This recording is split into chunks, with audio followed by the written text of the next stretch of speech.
The Finance Minister is clarifying on the P-note issue.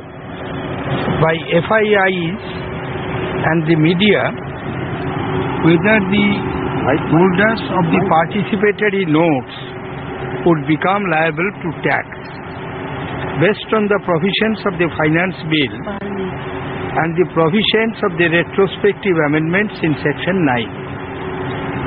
I would like to categorically clarify that the intention of the government is not to cause any harassment to genuine investors.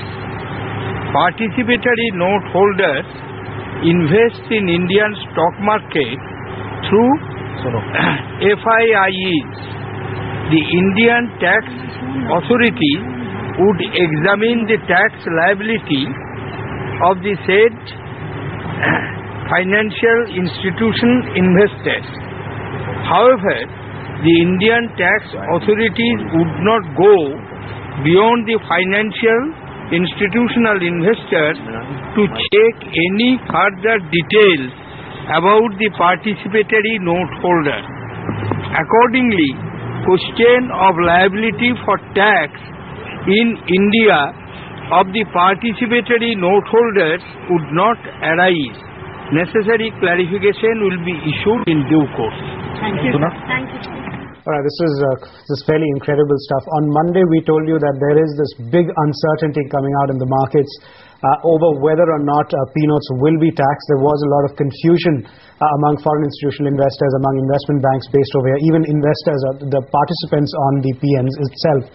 On Tuesday, you had the government come out with a clarification stating that based on a number of criteria, they would decide whether or not to tax participatory notes.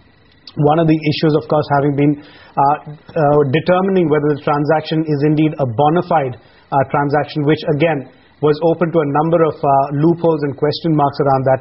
Today, you've got the Finance Minister coming out clarifying that participatory notes will not be taxed. So this does, the question that springs to mind is why it actually took the Finance Ministry so long to clarify on this issue. You left the markets hanging for 4 straight days until you've come out with a clarification. But let's go across to Delhi. Our policy editor Supriya Srinath joins us on the show.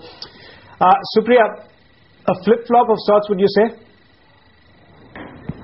A flip-flop indeed, but one was expecting this clarification to come out. Remember, George, this particular issue will be debated upon in the Lok Sabha only when the finance bill comes up for discussion, and that's only in the second leg of this budget session. So a very important clarification comes. I guess the finance ministry officials, including the finance minister, was waiting for the parliament session to end today, at least the first leg. Remember, parliament goes into recess from now and reconvenes only on the 24th of April, and which is perhaps why the clarification came in. The fact that FM did not speak improper, it was obviously a prepared statement. So there were, work was on in the finance ministry to soothe and fade nerves. Work was on in the finance ministry to clarify the stand of the government. A clarification coming, which should be a huge relief for P-note investors here in India. But the fact is that yes, the government has wasted 3 or 4 crucial days.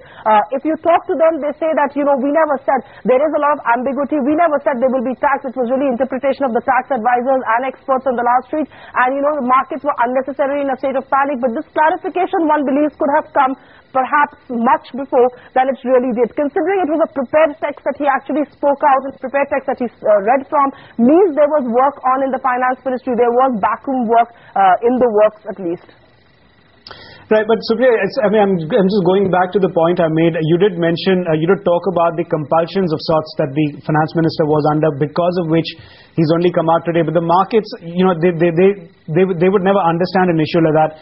When the uncertainty emerged, and ET now was the first to bring it on Monday morning. When the uncertainty emerged, the finance ministry stayed quiet.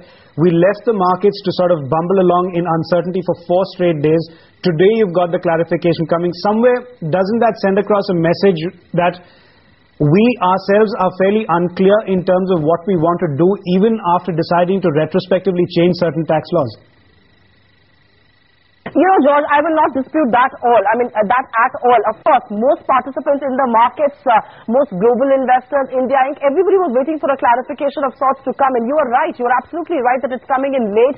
But all I'm saying is that there was a clarification in the making. There was source-based information that we put out ourselves. We spoke to very, very senior people in the finance ministry who confirmed the story to us on Monday that, you know, there doesn't need to be a GAAR scare of sorts. And that's when, remember, markets did bounce back. But the fact really is that this should have been coming from the horse's mouth itself. This kind of a clarification, you're absolutely right, and I buy your point on that. This kind of a clarification had to come from the finance minister, because this does talk about, you know, global investors. This does talk about the market sentiment. Why should markets have been left in the lurch, and why should source-based information have been allowed to, you know, seep across from finance ministry? It should really have been clarified by the finance minister.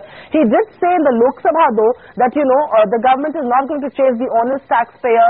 It's not as if the government wants to open a Pandora's box. He made oblique references to it, but this kind of a clarification to come out there and specifically say that, you know, P-note investments are not liable to taxation, and then of course read out for about 2 to 3 minutes, as far as I remember, the speech was about 2 to 3 minutes. This should have come in about 3 days back, and there's no denying that at all, no disputing that. Sure.